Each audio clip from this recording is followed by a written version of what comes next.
Hello fellow Ravens. Today we're going to be looking at how to use certain functions on different calculators, as well as how to save them onto your calculator so you don't need to worry about some of the algebra when you're doing tests or different problems.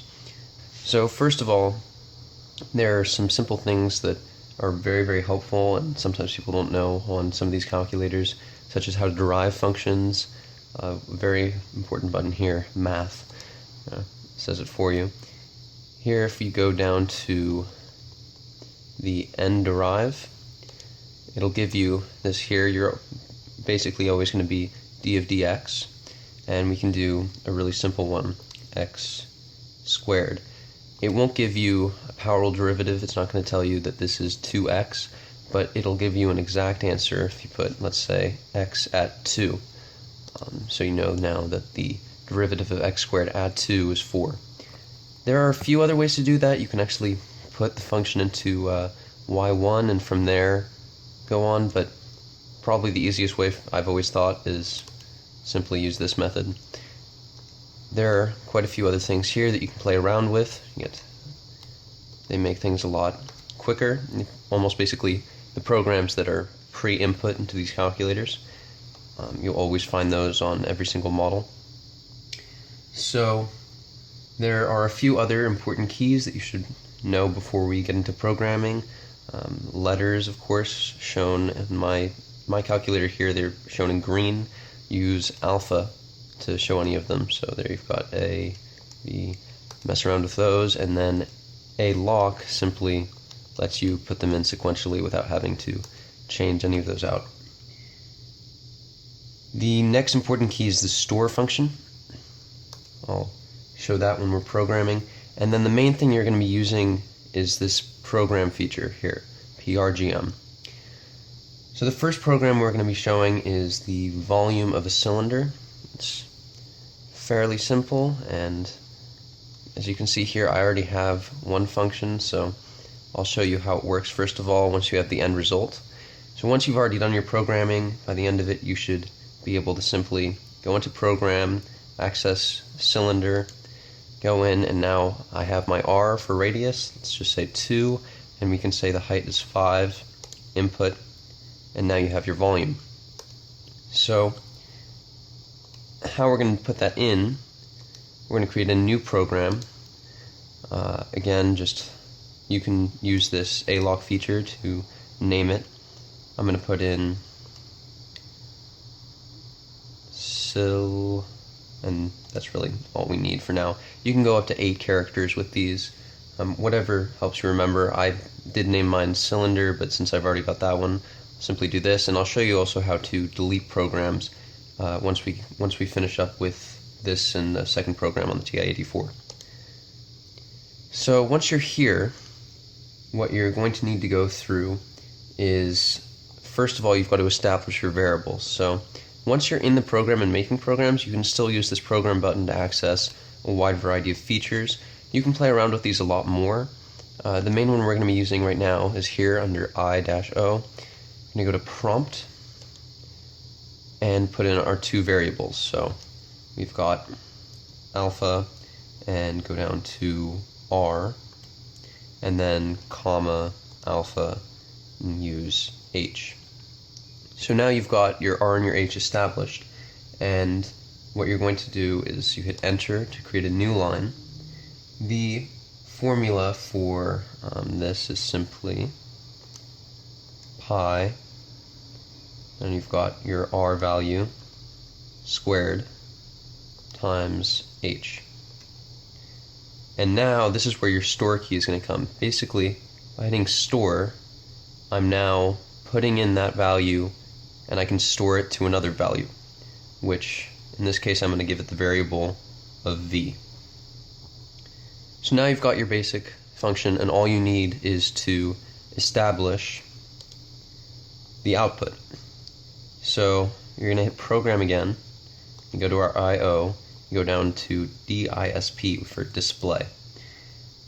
Here you can really put whatever you want. You could put v is, for mine I'm just going to put in volume. Alright, and then end with quotations, and then just a comma, I have to change that out to v, comma, v.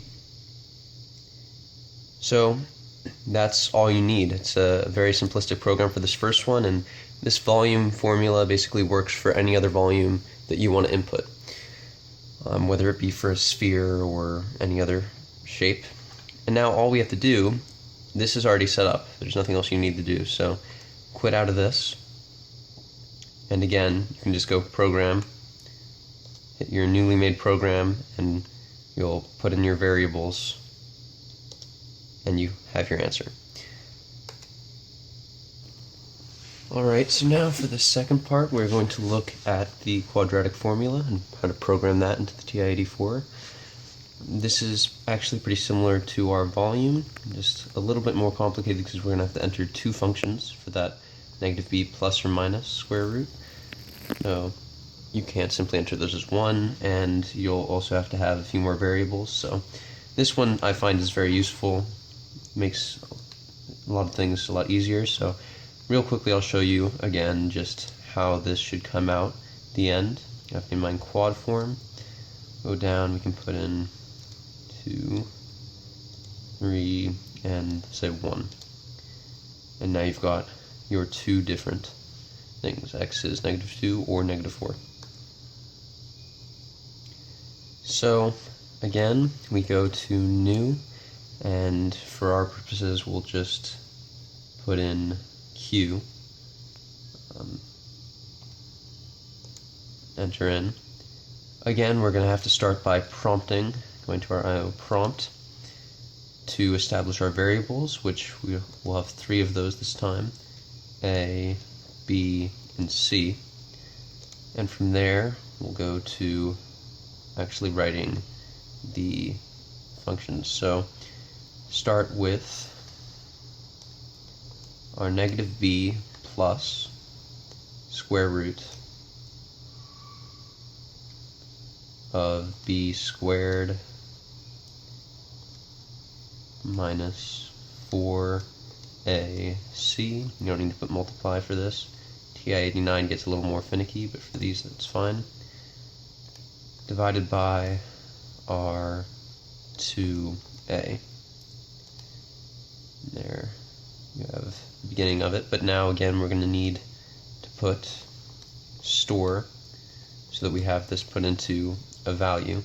And it doesn't really matter what you put in. I'm going to put x for this so that we have all of that put into our x variable, and we'll do one more so that we have the second value of x. It's going to be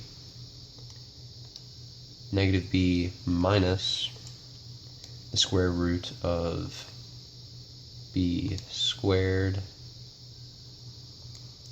minus 4ac. We'll take that, divide it again by 2a. Alright, so then we'll store this to another value, and we can say y for this. It doesn't really matter, these are variables within the program, it won't affect anything outside of it. It won't, unless you even put in, it won't say x is this or y is this. It'll simply show you those values. So now we have the main part of the function down, we've established our variables beforehand. We just need to put in our output, so we're going to go to our display. You could do a few different things. I like to display them as two different functions. So as you saw with the other one, what I wrote in was simply x space is, and there's no equal sign for a TI-89. You'll see that with the for the TI-84. You'll see that with the TI-89. X is, and then just comma. You can put in your x value is the first one, and then again display, and I usually just put in or. You can put in whatever you like. You have your y value, and that should be all you need. So we go out here, and now we can go to our newly made program, enter, establish our variables, and as you can see, comes out to our answers. Alright, so now we're left with only one thing. I know, terribly sad. You'll have to survive without my droning voice, but essentially all that we have left is now we've created a few programs. How are we going to get rid of these or manipulate these if we ever have problems with memory, for example? Very, very simple. All we're going to do, hit second and go down to plus. So you'll see above plus in blue is MEM for memory. That takes you here to this screen. You're going to go down to the 2, second memory option, and all the way down to 7 for program. And here you can see all your programs. You can see the number of lines in them, as well as the amount of RAM and ARC you have free. Essentially all you're going to do, let's say I want to get rid of derive here. I'm going to hit delete and confirm yes. The other cool feature you can do with this is you can archive programs, which allows you to create a little more space without necessarily deleting the program.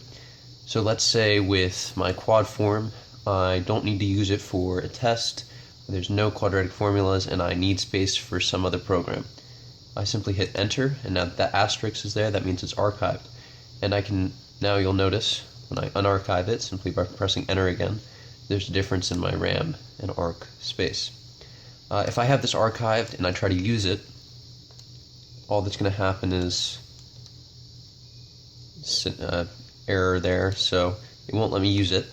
But again, as soon as you go back to your memory, go back down to programs and unarchive it, you're free to use it again. So there you have it. Now the student has become the master. May you go out and use this in many future tests. I know how much you must be looking forward to those. Thank you.